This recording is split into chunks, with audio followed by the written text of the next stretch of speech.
Madame la Présidente, Madame, Monsieur les membres du jury, sans vouloir dévoiler votre passé amoureux ou éveiller en vous quelques douleurs anciennes, auquel cas je mets à votre disposition une boîte de mouchoirs, je vais maintenant commencer mon plaidoyer. Voyez-vous, il m'a été demandé de répondre à la question « Le coup de foudre est-il mortel ?» J'ai bien cru en pleurer en constatant le sens multiple de cette question. C'est pourquoi je tiens à vous épargner une torture intellectuelle et commencer par vous donner de simples faits pour soutenir mon argumentation. J'ai d'ailleurs avec moi le soutien de tout bon scientifique et nous soutenons ensemble que oui, le coup de foudre est mortel. Il s'agit d'une décharge électrique intense qui peut tuer et occasionner des dommages considérables. La mort est immédiate due à des lésions graves et irréversibles. Quant aux dégâts considérables, on s'attaque à la faune, à la flore et au clocher. L'amour n'est pas vraiment dans le pré puisque le bétail est la victime numéro 1 du coup de foudre, avec en France plus de 20 000 bêtes tuées chaque année. Il faut surtout savoir que le coup de foudre tue jusqu'à 50 personnes par an. Je me rappelle de cette affaire australienne où un arbre touché par la foudre s'est abattu sur une maison et a emporté tous les membres d'une famille. Ou plus récemment, en décembre 2011, 14 personnes ont été tuées en pleine messe dans le sud-est de la République démocratique du Congo. J'invite donc mon cher contradicteur à s'entretenir avec les relations de ces familles et leur affirmer que le coup de foudre n'est pas meurtrier. Oh, cela n'arrive qu'aux autres, me direz-vous. Alors pourquoi est-il tant redouté? L'inquiétude des Gaulois était que le ciel leur tombe sur la tête. Ils ne craignaient absolument pas les troupes de Jules César. Il y a aussi le chêne, seul au milieu du champ, qui frémit par peur d'être enflammé par un éclair et non par le vent. Et puis pensez au déluge, ça a bien commencé par un tonnerre. La cause est entendue, mesdames et messieurs les membres du jury. Le coup de foudre est vraiment mortel. Et si je peux me permettre un petit conseil, je vous recommande vivement de ne jamais changer d'ampoule dans votre bain, sur un air de ça s'en va et ça revient. L'électrochoc est fatal. Je me suis longuement interrogée sur la double signification du coup de foudre. Je vois dans cette expression un phénomène naturel qu'il est impossible de prévenir et dont les décharges électriques peuvent tuer et causer de sérieux dommages.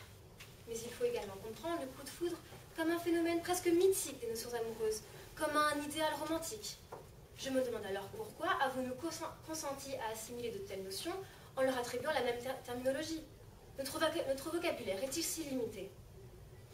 La réponse réside dans ce que les effets du coup de foudre sont similaires, sinon identiques. La tragédie racinienne nous offre un bel exemple.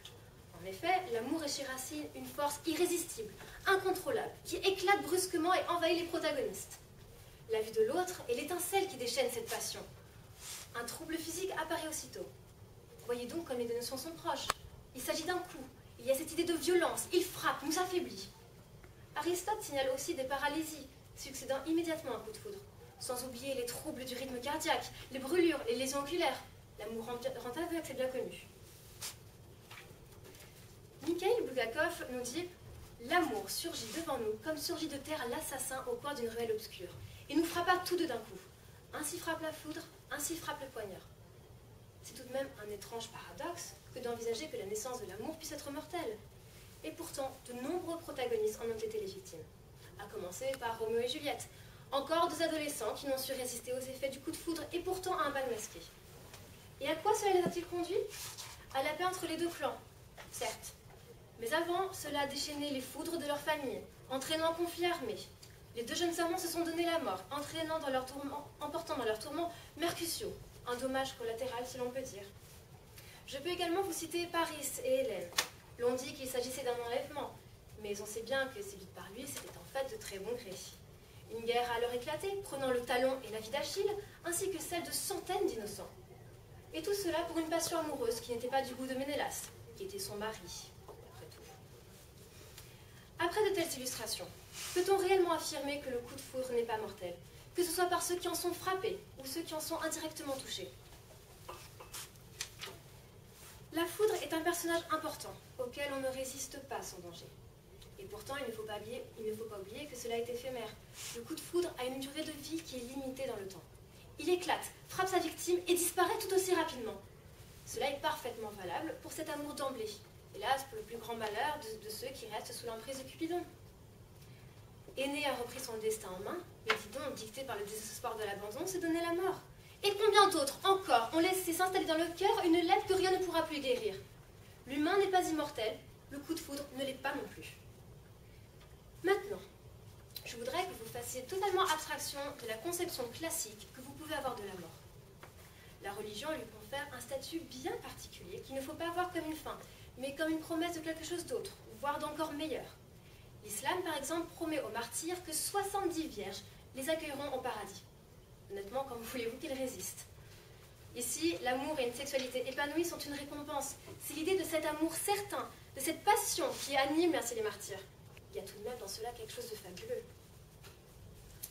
Si vous me dites que la mort est l'arrêt irréversible des fonctions vitales, je vous répondrai faux. Ce serait comme simpliste d'enfermer la mort dans cette unique définition. On peut donner à la mort un tout autre sens, à savoir la libération de l'esprit, une transformation, une renaissance, un nouveau départ. Si je regarde, par exemple, les photos de mon enfance, eh bien, je peux constater moi-même que l'enfant qui joue sur ces photos n'existe plus. Je ne peux pas dire que je ne sois pas identique à lui, bien que je ne puisse pas dire le contraire non plus. C'est pour cela que l'enseignement bouddhiste nous dit « Nous mourons chaque instant et chaque moment. Notre corps disparaît et apparaît beaucoup de fois en un clin d'œil. Mais comme ce phénomène est très fin, nous ne nous en rendons pas compte. La petite fille donc que vous voyez là n'existe pas. Et pourtant, je suis bien devant vous. C'est en fait, si j'en crois le bouddhisme, j'ai bien plus de vie qu'un chat.